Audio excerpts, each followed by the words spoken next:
Saudi अरब के boom के दौर में जब डेवलपमेंट प्लान्स आसमान को छू रहे थे, तब एक कोरियन कंपनी हुंडई ने वहां सीमेंट एक्सपोर्ट किया, जिसकी मालियत 208 मिलियन अमेरिकी डॉलर थी। दिलचस्प बात यह है कि हुंडई कंपनी शुरू गाड़ियों से नहीं बल्कि सीमेंट के कारोबार से हुई थी। यही कंपनी बाद में सऊदी अरब में एक और कॉन्ट्रैक्ट हासिल करने में कामयाब हुई, जिसकी मालियत 931 मिलियन अमेरिकी डॉलर थी। इस जमाने में कोरिया की इकॉनमी गुर्बत और कर्ज के बोझ तले दबी हुई और अवाम की हालत ऐसी थी कि बयान नहीं की जा सकती। ये सब कैसे बदला? कोरिया की इकॉनमी के रिवाइवल का राज उन कंपनियों के हाथों में था जिन्हें हम आज हुंडई, सैमसंग, डेओ जैसे नामों से जानते हैं। ये कंपनियां जो आज कारें, मोबाइल फोन्स और मॉडर्न टेक्नोलॉजी के लिए मशहूर हैं, असल में उन्होंने कोरिया की बुनियाद रखी। उन्हीं की वजह से कोरिया ने दुनिया भर में गाड़ियां, टेक्नोलॉजी, यहाँ तक कि ड्रामे तक एक्सपोर्ट करना शुरू किए और जल्द ही वो एशिया की मजबूत तरीन इकोनॉमीज में शामिल हो गया। आज मैं इस वीडियो में यही बताने की कोशिश कर रहा हूँ कि गल्फ, खासतौर पर सऊदी अरब ने कोरिया को वैसा बनाने में कैसे मदद की जैसा वो आपको आज नजर आता है। सन 50 की दहाई में साउथ कोरिया का हाल कुछ यूं था। मकानात टूटे फूटे, पानी का निज़ाम खस्ताहाल, खुराक और साफ पानी जैसी बुनियादी ज़रूरियात मुयस्सर नहीं थी। एजुकेशन का सिस्टम कमज़ोर, इलिटरेसी का रेट बहुत ज़्यादा और सेहत के मसाइल आम थे। यहाँ तक कि कुछ ख़ानदान पहाड़ियों पर घास पात या जड़ी बूटियाँ तलाश करते ताकि बच्चों को कुछ खिलाया जा सके, या फिर बहुत कम उम्र में बच्चों को मेहनत मजदूरी के लिए भेज दिया जाता। इस बदहाली की सबसे बड़ी वजह कोरियन वार थी, जो कि दरअसल चीन और सोवियत यूनियन के सपोर्ट वाले नॉर्थ कोरिया और अमेरिका और उसके अलाइज के सपोर्ट वाले साउथ कोरिया के दरमियान एक प्रॉक्सी जंग थी। इस जंग ने साउथ कोरिया की इकोनॉमी और इंफ्रास्ट्रक्चर को बुरी तरह तबाह कर दिया, जो अमेरिकी इमदाद पर डिपेंड करती थी। मगर बदकिस्मती से ये इमदाद आला अफसरान की जेबों में चली जाती थी। अमेरिका को खतरा था कि अगर वो कोरिया से दस्तबरदार हो गया तो सोवियत यूनियन कम्युनिज्म को फैलाने के लिए मजीद इलाकों में काबिज हो जाएगा। सदर हैरी ट्रूमैन कहा करते थे कि अगर हमने कोरिया छोड़ा तो कम्युनिस्ट ताकतें दीगर इलाकों में भी अपना असर बढ़ा लेंगी। ये सूरत-ए-हाल जारी रही, यहाँ तक कि 1961 में जनरल पार्क जोंग ही ने एक फौजी बगावत की और सदर यू जोंग की हुकूमत का तख्ता उलट दिया। नई हुकूमत ने साउथ कोरिया को गुर्बत से निकालने का अज़्म किया। उन्होंने हुकूमत के करीब कंपनियों को तरजीह दी और बैंकों पर सरकारी कंट्रोल के जरिए उन्हें आसान शराइत पर कर्जे दिए, टैक्स में छूट दी और दीगर सरकारी सहूलतें फराहम की।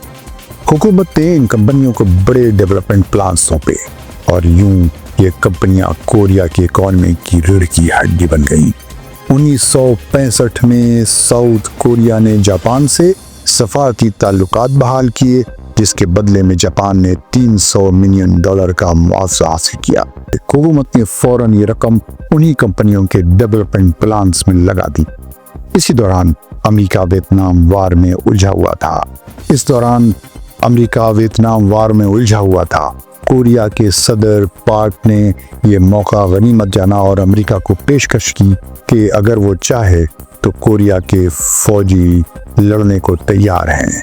यूं साउथ कोरिया ने लाखों फौजी वियतनाम भेजे और बदले में अमेरिकी इमदाद और दौलत हासिल की, जिससे नए मंसूबे शुरू किए गए। वक्त के साथ साउथ कोरिया में हालात बेहतर होने लगे, लेकिन असल तब्दीली 1970 की दहाई में आई, जब कोरियन कंपनियां इतनी मजबूत हो चुकी थी कि वो इंटरनेशनल लेवल पर भी इंफ्रास्ट्रक्चर प्रोजेक्ट्स में हिस्सा लेने लगी।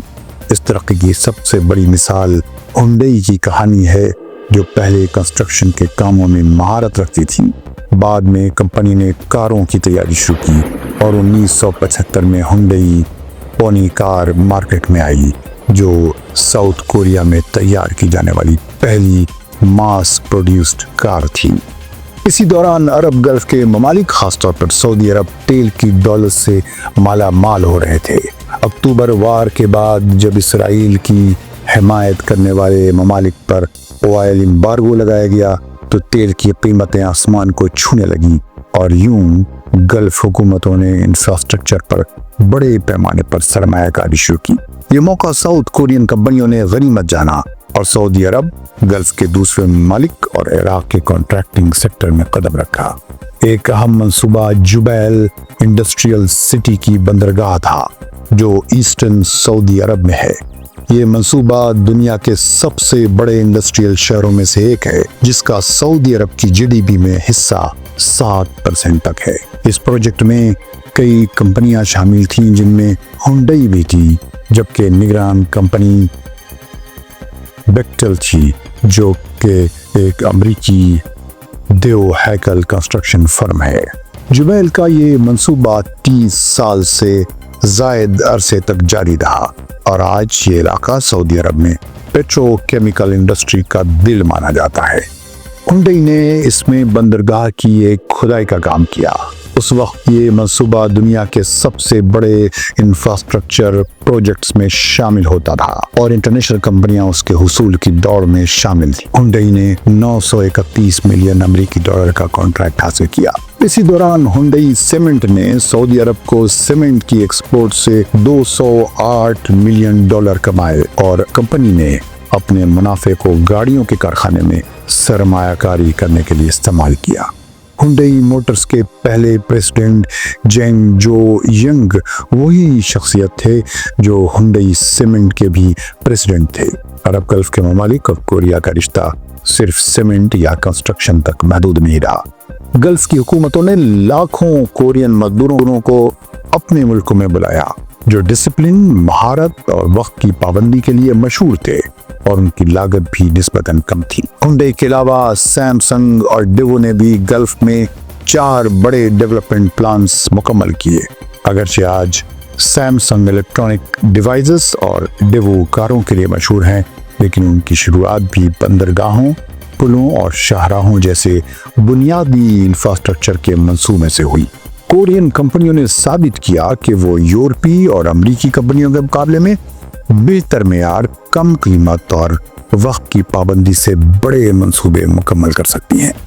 नतीजतन सऊदी अरब, कतर, यूएई यानी मुत्तहिदा अरब इमारात और कुवैत से नए प्रोजेक्ट्स की बारिश होने लगी जिससे कोरिया की आमदनी में बेपनाह इजाफा हुआ और इकॉनमी तेजी से उभरने लगी। यही वो वक्त था जब कोरिया को एशिया का इकोनॉमिक टाइगर कहा जाने लगा। ये दौर हांग दरिया के मिरेकल के नाम से जाना जाता है क्योंकि सोल के आसपास के इलाकों में बेपनाह तरक्की हुई। ये ताल्लुक आज तक कायम है। कोरियन कंपनियों के बड़े मंसूबों में से एक बुर्ज खलीफा है जो कि दुनिया का सबसे ऊंचा टावर है और सन 2010 में मुकम्मल हुआ। इस मंसूबे का असल कॉन्ट्रैक्टर सैमसंग CNT था। कोरियन इलेक्ट्रिक पावर कंपनी ने अबूधाबी में बराका न्यूक्लियर पावर प्लांट भी तामीर किया। अगरचे साउथ कोरिया ने जंग, गुलामी, कहत और गुर्बत जैसे संगीन हालात का सामना किया, लेकिन गल्फ के कॉन्ट्रैक्ट से फायदा उठाकर वो दुनिया की बड़ी इकोनॉमियों में शामिल हो गया और IFC ग्रुप का मेंबर बना। आज इसके बनाए हुए सामान दुनिया भर में पाए जाते हैं। दूसरी तरफ अरब दुनिया के कई ममालिक को भी ऐसे ही मौके हासिल थे, मगर वो ऐसी तरक्की हासिल न कर सके। तो सवाल यह है कि आपके ख्याल में इसकी क्या वजूहात हैं और कौन सा अरब मुल्क कोरिया के नक्शे कदम पर चलकर वैसा ही मिरेकल दोहरा सकता है? अपनी पिन की राय हमें कमेंट्स में जरूर बताएं। रेडियो देश के देखने वालों को फैज़ुल हक का सलाम।